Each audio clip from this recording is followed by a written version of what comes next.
Hello and welcome to my podcast. Do me a favor, subscribe to the John Keim Report. Wherever you get your podcast, you're watching on YouTube, hit that like button, hit that subscribe button. You can find us there as part of Empire Media. That's AMPIRE. Always much appreciated when you tune in. And to thank you for tuning in, I have a special offer that I hope some of you can take advantage of. I'm going to get to that at the end of my intro period and right before I play the conversation with today's guest. So stick around to the end of this intro for that information. And I think you're going to want to listen to this information anyway. Today's guest is Michael McCann. I've had him on before. He's a sports legal expert. He is the director of the Sports and Entertainment Law Institute at the University of New Hampshire. He's also a writer for Sportico. That's why I wanted to have him on, because he had an article last week for Sportico talking about the legal ramifications for Dan Snyder based on the reporting last week of ESPN and then the Washington Post. ESPN, of course, had the $55 million credit line that Don Van Natta reported. And then the Post talked about Snyder asking for indemnity from other owners, from Goodell. I know Snyder's side denies that. There you go. But the information's out there. And so I wanted to bring McCann on and talk about all of that. And there's so many legal ramifications. Also, how does this impact the sale? That's a big part of this. And I think you'll probably like his conclusion, but stick around for that. And it's a good conversation. And I think there's a lot to cover with all this sale talk as we get further into the process. Where it is right now, hard to know. I think it's closer to the end, certainly than the beginning. Who knows? Anyway, before I get to that conversation, I'm going to go over a couple things that I think you need to know as far as the sale goes. Now, again, I keep telling you to be careful with how you're processing what you're reading or hearing. For example, I think what we know is, here's what we know. We know that Josh Harris is interested and is involved in the bidding. We know that Tillman Fertitta is also interested and involved in the bidding. Harris has already toured the facility. I'm not sure that Fertitta has. I do know that if he hasn't, he's going to. However, there are two other groups that are going to tour, that either have or will tour their facilities. We don't know who they are. They're not saying. That's why you need to be careful when people say this person is the favorite, these people are the favorites, because there are people involved here that we don't know who they are. So be careful with what you process and the information that you're hearing. Nobody really knows all that's going on. Even people that are higher ups with Washington, with the Commanders, don't know who else is involved. So just unless you're talking to Dan Snyder, you really don't know all the interested parties. And I heard last week that they had multiple bidders. And again, I heard there's 2 that have toured and 2 more who will tour. And the one thing I know is that when billionaires want to keep things quiet, they do. And I'm going to remind you that when Dan Snyder hired Joe Gibbs, nobody knew about it until the day it happened, until the day it was announced. When he went and got Ron Rivera, he was only dealing with Rivera for about a month before that information came out, because they were close. They're pretty much at the end of the process. So it was an easy thing for it to then come out, for them to want it to come out. But he kept both those things quiet. Those are both big hires. So just keep that in mind when we get to the end here, that it may be somebody that like, oh, who is that? Because I think, that's just as likely as it is to be a Josh Harris. So again, just be careful. And it's funny because I had someone tell me the other day, it could be as simple as in a few weeks, and this is just a scenario. I don't know that this will happen, but then in a few weeks, the Snyders just say, hey, we've sold it to this person. Boom, there it is. And then the owners discuss it at the March meetings, and then they vote to approve sometime at the May meetings. It could unfold like that. But it could, again, just drop the news one day and people aren't going to know who it is or who they saw, or they wouldn't see it coming quite to that degree. So just keep that in mind, please, because I just think there's a lot of stuff that gets put out there that is just not inaccurate, but not all of the story. As far as Jeff Bezos goes, well, where's he in this? We've told you from the beginning, as many others have, it's an uphill battle for Bezos, because there are certainly some hard feelings on the Snyder side toward Bezos. Does that mean he can't buy it? I don't know. I think we'd be curious to see what kind of offer it would take from him. Would he be willing to way overspend for this team to pacify the Snyders, or maybe have him change their opinion of him. That makes sense. So would it take $500 million more? I don't know, because if it's close, I can tell you, you ain't going to get it. That's just basically the vibe, right? So if Josh Harris and Bezos make the same offers, your new owner is going to be Josh Harris. That's just, the vibe that you're going to get. But we don't know everything, all that yet, because who knows what kind of discussions are going back and forth between whatever parties could be involved. And then does the NFL get involved? What's that going to do? I think the one thing that some people know or fear is they want this, the NFL wants this sale to go through. What they don't want is a protracted battle in courts. If they try too hard, and this is Michael McCann and I get into this, if they try too hard to push Snyder or to force Snyder into a certain sale, they know that could kind of unleash some, he could end up unleashing some fury because that. Don't know. So I think the smart thing for the NFL is to let this unfold at his pace and his desire. So that's where, we'll see what happens. But again, just be careful with what you're hearing or how you're processing what you're hearing. And just know you don't know all of it, because nobody does, and myself included. But I do know what I know or what you hear. And again, 2 have toured, 2 more are going to tour. We don't know who 2 of those groups are. So we'll see. Billionaires keep things quiet. I also wonder how, as far as like how this is going to affect the stadium, when it could be built. We'll get into all that later. My sense would be that whoever comes in, the places that they're going to look to build would be RFK or downtown FedEx, that site right now, or out in Loudoun County. I think those would be the 3 sites that they would look at. Period. So I think that's what they'd be looking at, because I think that's where they could max out their money. So anyway, that's it from me. So I told you their special offer, and I want to thank you guys for listening and helping this podcast grow. And it has grown during a turbulent period in this franchise's history. Since I started this team, they fired the first year I did this, they fired Jay Gruden. They had a horrible year. They have all this controversy in the second year, name change, this thing, that thing, the other, and they win the division, but they haven't had a winning season since I've started this podcast. They've had 1 playoff season and they lost in the first round, but they really haven't done it. But everything else has been just a chaotic nightmare for the fan base. And yet you've tuned in, you've been loyal, you've helped it grow. So I want to thank you, and I'm going to make this offer to hopefully a few of you can take advantage. I've done this before. I'll probably do it again down the road. But as a thank you, I'm going to do a private Zoom session for 4 of you. So here's what you need to do. Tell me who your favorite Redskins player is, Commanders, football team player, because I say Redskins because back in the day, obviously that's who they were. So just tell me who your favorite player is or was, and just kind of a brief line as to why. Because I say brief line because some of you are going to respond on Twitter and some of you will respond on YouTube.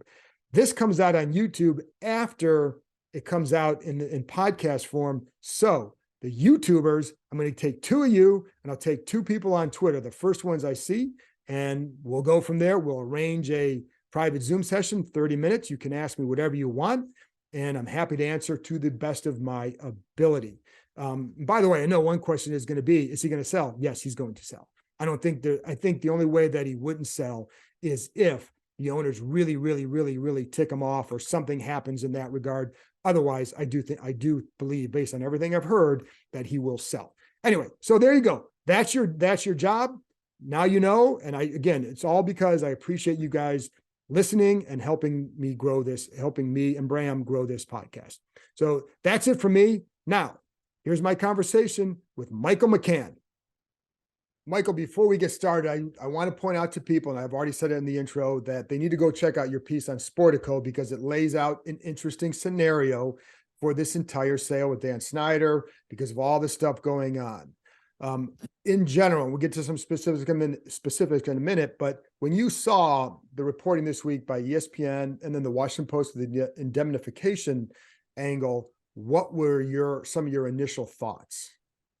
My initial thoughts were there's an effort there's a concerted effort to leak damaging information about him, which to me suggests that there's a real desire to encourage him to sell the team, to move forward with the sale, and to remove himself from the league's orbit. I think that was the big piece sort of takeaway that I took, is that there's a concerted effort to remove him essentially. And the best way to remove him is for him to leave on his own rather than the other route, which is trying to force him to sell the team, which we can talk about, has all sorts of complications and probably won't be quick by any means.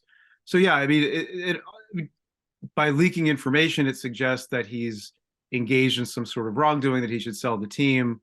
Also, it's a mechanism to sort of rebut his request that if it's true he wants an indemnity, to say that that's not customary for an owner to get. Even Stan Kroenke, a very influential owner, didn't get that with the Rams. So why would Snyder, who I think's tenure has been much less welcomed by the league and other owners, get one? So, but the big takeaway to me, John, was that there's an effort afoot to really encourage him to get this sale done. And how do you see the danger in following this case for a long time, knowing what you do about Dan Snyder? Why do you think that is the angle they're taking? How afraid do you think they would be of a lawsuit?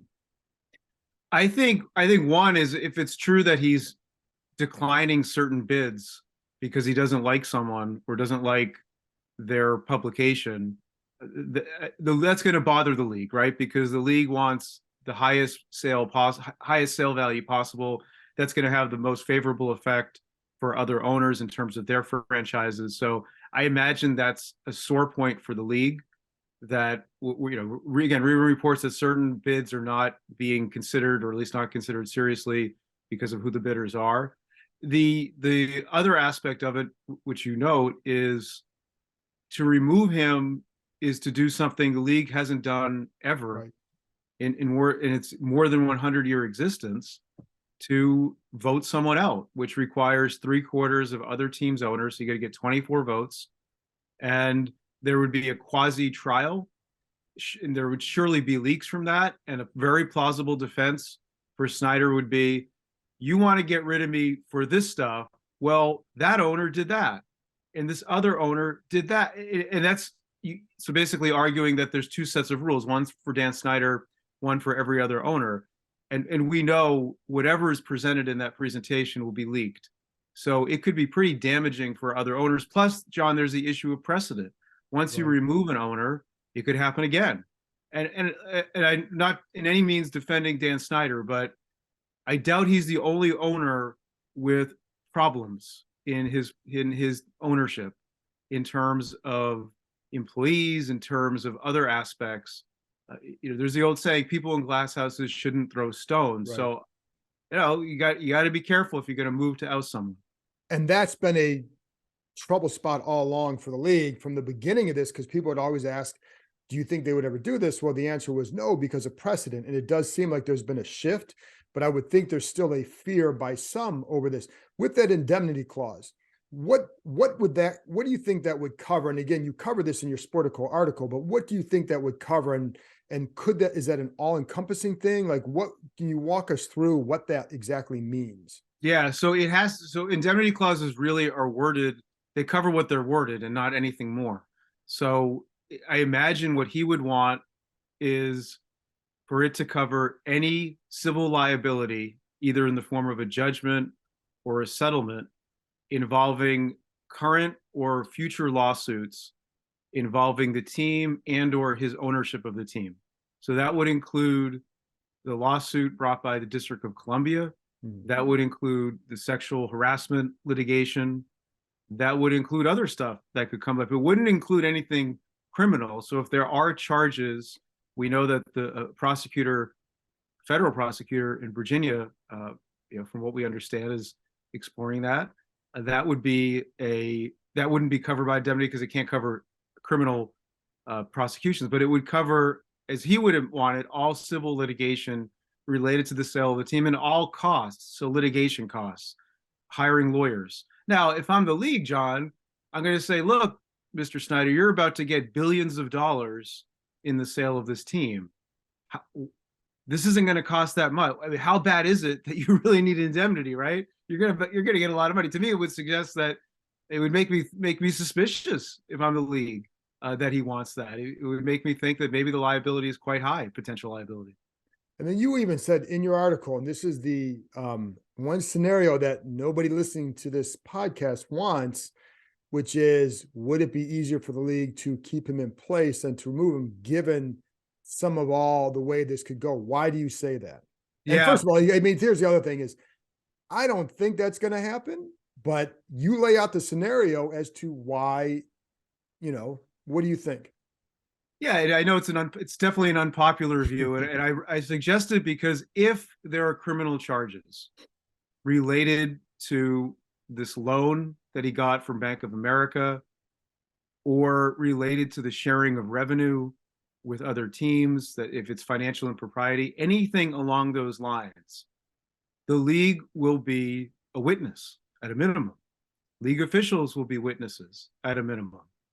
And having him as a former owner could make him less inclined to be cooperative with the league, and perhaps more inclined to direct blame onto others. If you're an owner, it's harder to do that. So keeping him in-house, in a sense, might be easier. And there's also the possibility that there's litigation involving him, civil litigation, that just goes on for years, that he never really goes away, that there's a new owner, but Snyder remains part of the narrative and part of the litigation, a defendant.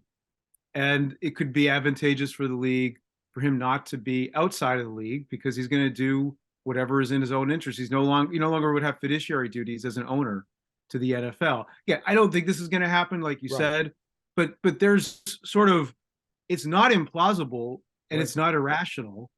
And if what lies ahead legally is really bad, it might actually make sense. Could that also work to his advantage in terms of who he wants to sell to as well? I mean, could he use that in a way like, what if he says, I don't want to sell to Bezos, I want to sell to Josh Harris or whomever? Could that also be the way that he gets him to go along with what he wants, do you think? Yeah, I mean, he's got leverage, right? So he is going to, he could say, give me indemnity, or give me some sort of assurances if you want me to sell to that person, right? Or to consider that. And also his relationship with that person, I think, is going to be important.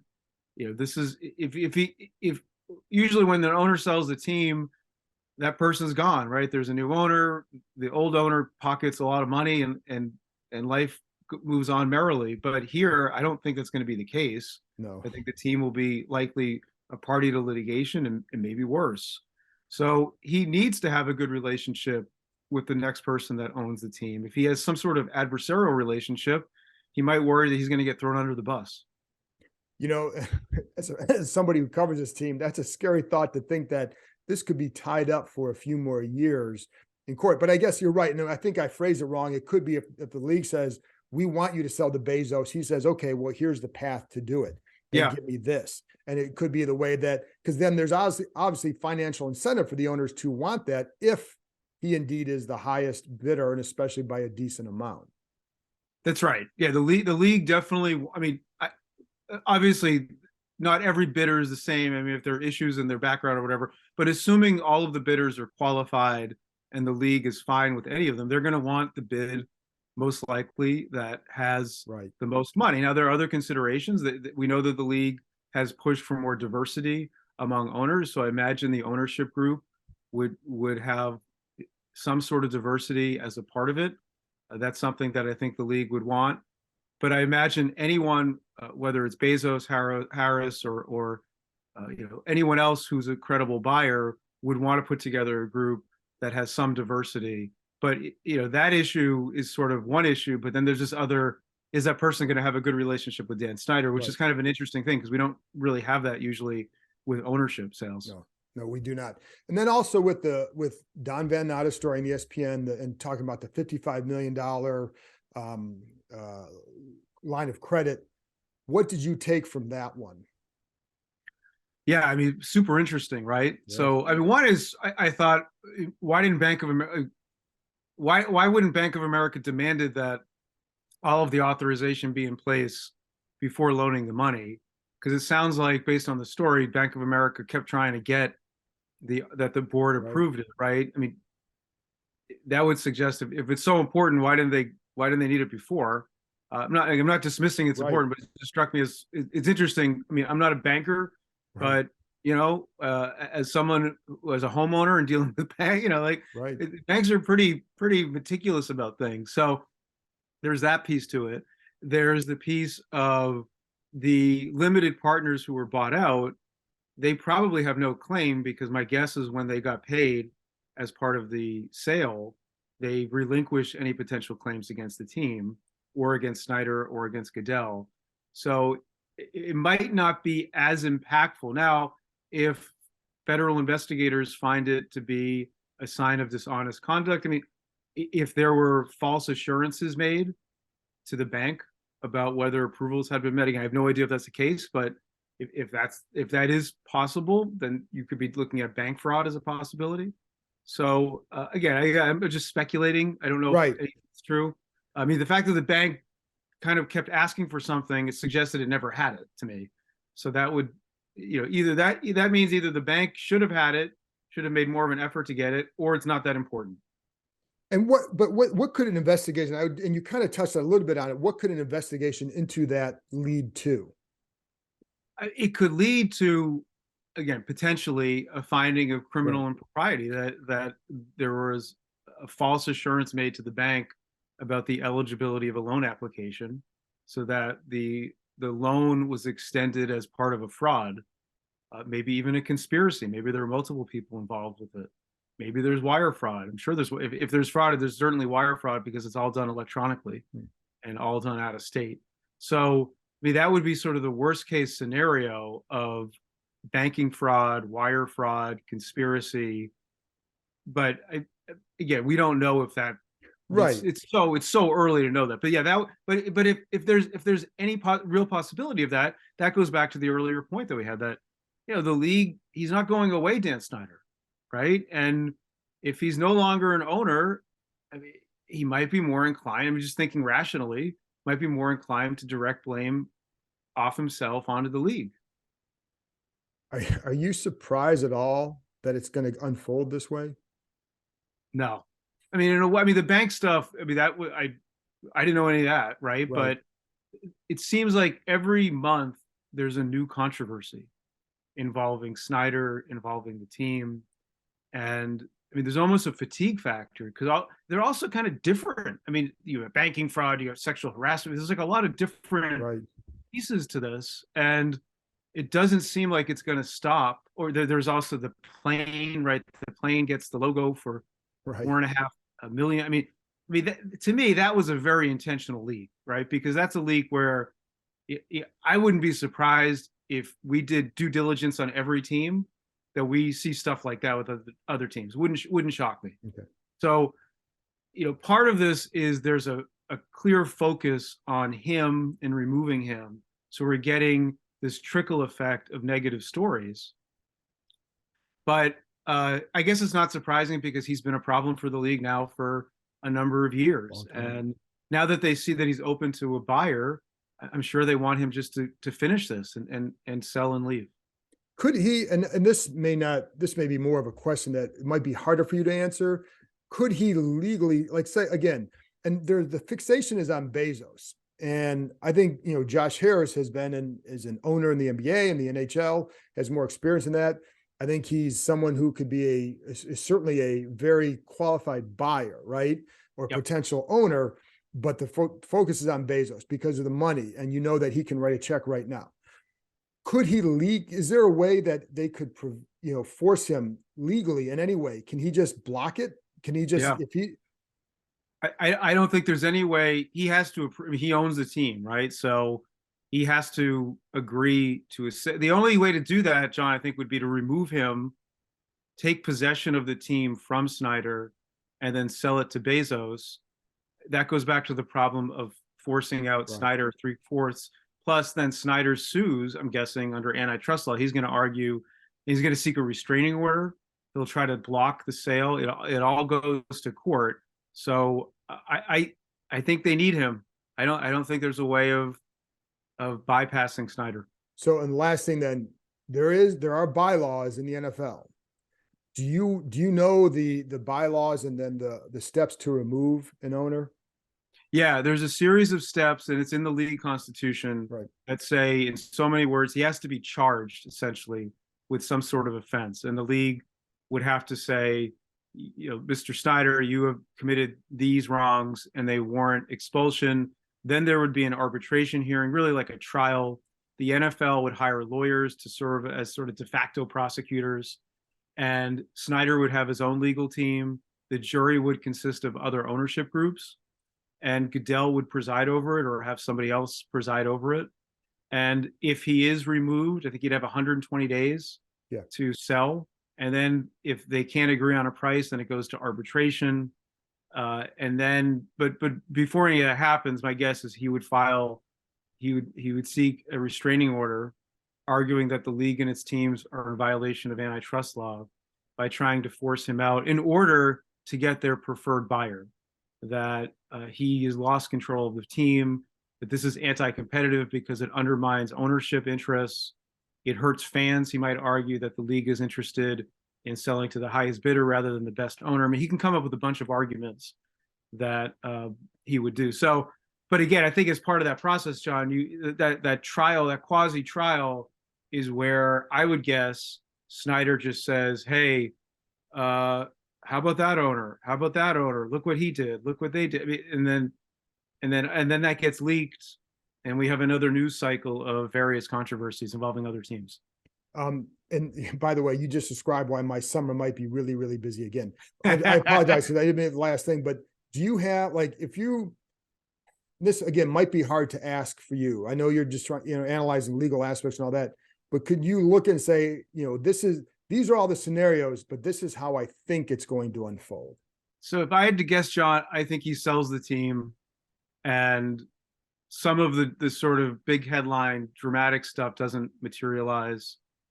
That's the most likely outcome. Right. The most likely outcome, I think, is actually the least interesting, which is that he sells the team, and some of there is litigation, but he'll have the financial wherewithal to address it.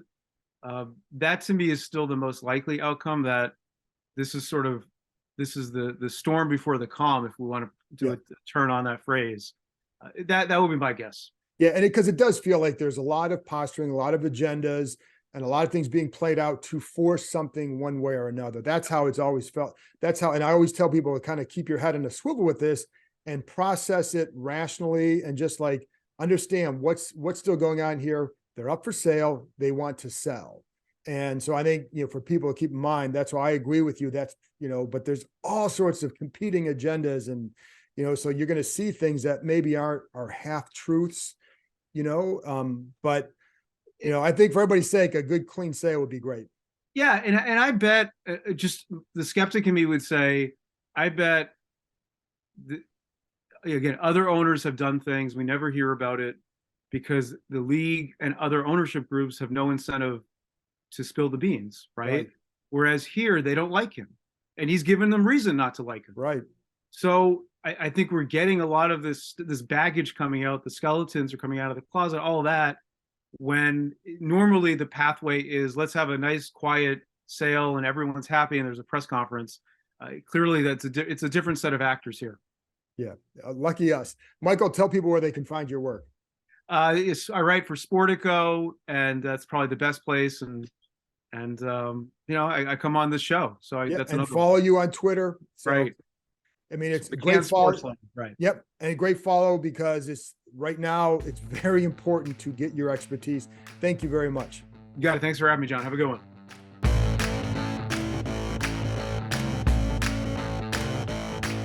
That's it for this episode. Thanks to Michael for joining me, and thank you, as always, for listening.